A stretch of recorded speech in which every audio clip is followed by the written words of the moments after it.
Le train en Provence verte, ça reste un lointain souvenir. Nous voici en gare de Sainte-Anastasie-sur-Issole. Elle est fermée depuis 1939. Alors ici, le moyen le plus simple pour se déplacer, ça reste encore la voiture. Pas de gare, alors chaque jour des milliers de véhicules circulent en Provence verte, notamment sur la 8, la RD 43 ou la RD M7. La communauté d'agglos a mis l'accent sur le covoiturage. Nous sommes à Brignoles. Ici s'ouvrira dans quelques semaines une nouvelle ère, 55 places pour un coût d'1 200 000 €. Mais les plus âgés n'ont pas forcément envie de prendre leur voiture. Nous voici à Garéou, où la municipalité a mis en place chaque mardi une navette pour aller au marché. Et là, c'est François qui conduit. Donc nous allons chercher 5 personnes. Ça leur permet donc de faire leurs courses ou parfois d'aller à la pharmacie, puisque la pharmacie est dans le périmètre du marché.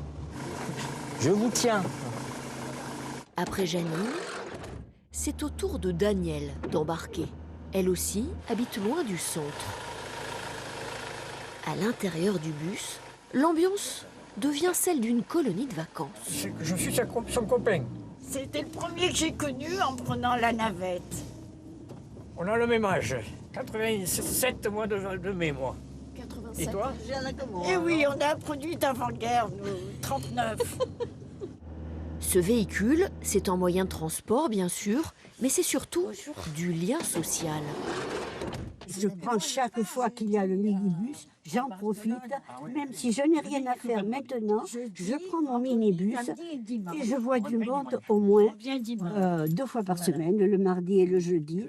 Il y a les copines qu'on fait un petit groupe et c'est très agréable de se retremper dans l'atmosphère de la vie.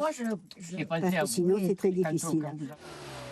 Une demi-heure plus tard, François, le chauffeur, dépose ses passagers à Garéoult. Il les ramènera chez eux à la fin du marché. Gérard Fabre est le maire de la commune depuis 20 ans. Il est à l'origine de cette initiative. Il ne se représente pas. D'accord. Ça ne coûte pas 10 000 € entre l'entretien du bus qu'on a acheté d'occasion à un moment donné. Et puis le conducteur, c'est un employé de la mairie Que vous détachez. qu'on détache pour cette tâche. Bonjour, tout va bien? Tout va bien. Ah bon, d'accord. Au revoir. Allez, au revoir André. Donc André, s'il n'y avait pas le bus, André, il serait effectivement, il faudrait qu'on recherche une autre solution. C'est comment, mais ça serait peut-être beaucoup plus coûteux. demain nous continuerons à aller à votre rencontre avec le défi d'ici et on parlera sécurité.